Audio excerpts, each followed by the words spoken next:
Hey guys, Joe the Bucket List Coach here.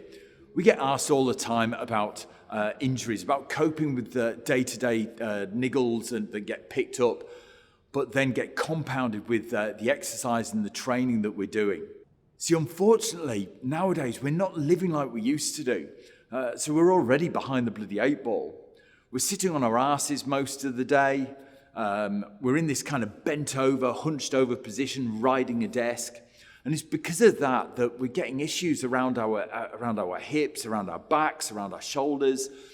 And then we think, okay, we're going to make up for all of this bad sitting and stuff by an hour smashing it out in the gym, as if it's going to be some kind of cure-all for all ills. And it doesn't. The next thing, we're down the physio, we're down the chiro or your osteo, spending a shitload of money that we didn't think we were going to be spending before, and we're not allowed back in the gym for another bloody 6 weeks. Or back out on the trails or wherever. So look, here are some simple things that you can incorporate into your program, aside from your normal training, etc., that can just help alleviate things. If you're a desk jockey, if you're riding a desk for a living, then try this at lunch times. Just get down, lie down on the floor, find somewhere that you've got a bit of space. If you're in an open plan office, this might draw a bit of attention to you, but hey, getting out of your comfort zone is good for you. So, in this exercise, you're going to get up and get down off the floor using different levels of hand support for assistance.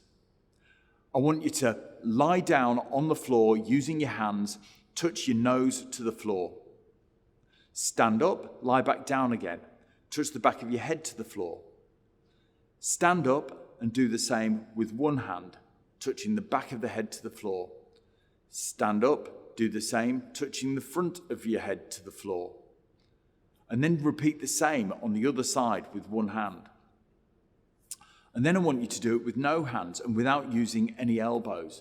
So I'm going to get down, I'm going to touch the back of my head to the floor, I'm going to stand up, I'm going to lie down again, and I'm going to touch my nose to the floor, all without my elbows touching the ground. And then I'm going to stand up and get back up again.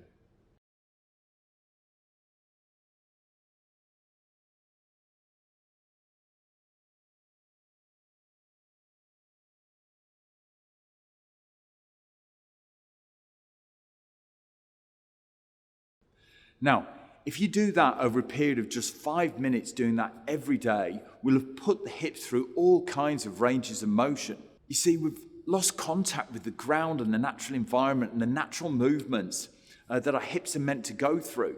Getting up off the ground and sitting down on the floor and lying down is something that a lot of us haven't done since we were kids. These are natural kind of movement patterns that we should be doing all the time. And we've lost it through this kind of synthetic 21st century style of living that we're doing. The other thing that you can do as well is we need to get ourselves back into a point of balance, homeostasis. We call this structural balance. So it's working out where there's asymmetries in the body. What is the bit that's out of balance? And then what we can do to work with them through a single limb regime. There's a whole system of testing that we do to find out imbalances, but you can deal with the most basic imbalances at home. The body's filled with these asymmetries, and these can cause problems. Like take a runner or a trekker, for example. If we're weaker on one side of the hips through the lower limbs, and every time we're walking, we're sending that imbalance, that shear force through the lower spine and through the hips every time we move, which eventually is going to present as a disc injury, maybe a dull bulging disc or something like that. So, what you can do is you can test out each side of your glutes, see which fatigue first, and work out what's tighter. You're tighter on one side than the other. Video yourself squatting from behind and see if you drift to one side. And then make sure that you prescribe an exercise program and stretching protocol that will alleviate those imbalances. Go back to single limb movements, working on the weaker side until you get back to big bang movements like squatting and deadlifting. Focus especially on single limb movements for the ankles, knees, hips and shoulders. There's lots of things that you can do out there. And in these days of hunched over computer screens, even if you're a runner, don't neglect your shoulders. Focus on the rotator cuff system and the upper back and all the supporting muscles, because that will help your running. Get these issues sorted before you start a general physical prep component of your training. And that, like I said before, we call this a structural balance process.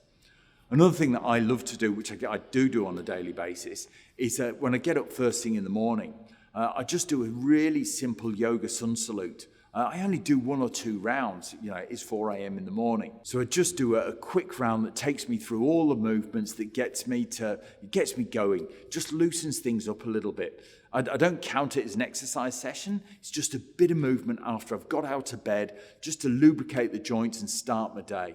It's doing things like that will really, really help and aid you towards injury prevention and stop those niggles before they start, getting rid of some of those stresses and strains of 21st century living.